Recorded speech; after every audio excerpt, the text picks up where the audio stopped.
કાંઈ નથી કરવું, કરે છે ને કરવા નથી દેવું. અને જ્યાં કદાચ કોઈ કામ કરતા હોય આયોજન કરતું કદાચ એની ભૂલ થતી તો સમાજે સ્વીકાર્યું પડશે. બાકી ઓટે બેઠા બેઠા વોટ્સએપમાં મોબાઈલમાં મેસેજ નાખવા કે એ ભેગા થયા હતા હવે કાંઈ નહીં ઈથાઓ સમાજમાં બેંકની શિબિર હતી ખાઈને વહી ગયા, તું કાલથી કે રેલ તો મેં હેઠા બેઠા જાઉં. તમે કરો તો ખરા, તમારે કરવું જ કરવાનું દેવું નથી કોઈને. અને સમાજની અંદર નડતર મુશ્કેલીઓ ઊભી થવાના પ્રયત્નો કરવા છે. આ સમાજની મોટા મોટી કમનસીબી પછી કીધું કે લેવા પટેલ સમાજ હશે તો ભલે કોઈ પણ સમાજ તમે સારું ન કરી શકો તો નડવાના પ્રયત્નો કરવાના બંધ કરજો, કારણ કે આવનારા દિવસો એને કઈ સમાજ માટે ખરાબ આવી રહ્યા છે. કીધું કે તાકાતથી આ સમાજનું નેતૃત્વ કરી છે અને કદાચ નેતૃત્વ કરતા છે તમારી ક્યાંક એક બે ભૂલ પણ થતી હશે, કરી છે એટલે કદાચ થાય.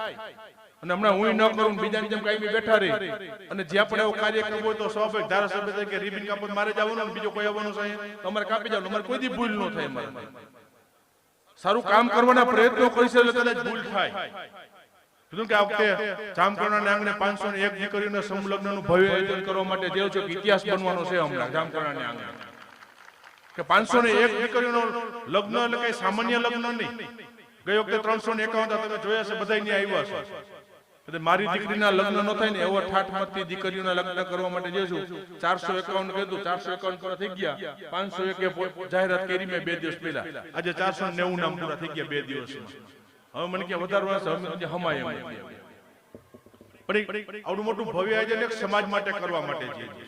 અને કદાચ ત્યાં કદાચ થતું છે ને તો કદાચ એક બે મુશ્કેલી ખામી અમારી રહી જતી હશે તો કરી છે એટલે રે, બાકી નથી કરવું એનાથી કાંઈ નથી થતું. એવા નડિયા ગણવા વાળા જે લોકો છે ને મારે આ જાહેર મંચ ઉપરથી કદાચ કેવું ન જોઈએ પણ ના છૂટકે કેવું પડે છે કે એ સારું કામ કરવાના પ્રયત્નો કરતા હોય એમને અવરોધમાં અટકા નાખવાનું બંધ કરી દેજો.